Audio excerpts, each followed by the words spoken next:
Sikiliza kidogo tuelimishane. Bwana wetu apewe sifa.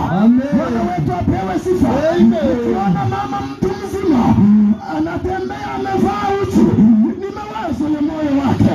Hicho kitu kiko ndani ya moyo wake. Hicho kitu kiko ndani ya moyo wake.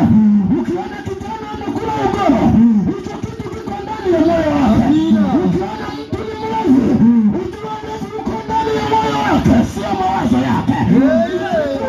Kinaishi ndani yake, ni kitu ambacho kinatembea ndani yake. Sikiliza nikwambie, ukiona mtu mzima anafanya ambayo hayamfanani, ni kitu ambacho kinaishi ndani ya moyo wake. Bwana wetu apewe sifa. Amen.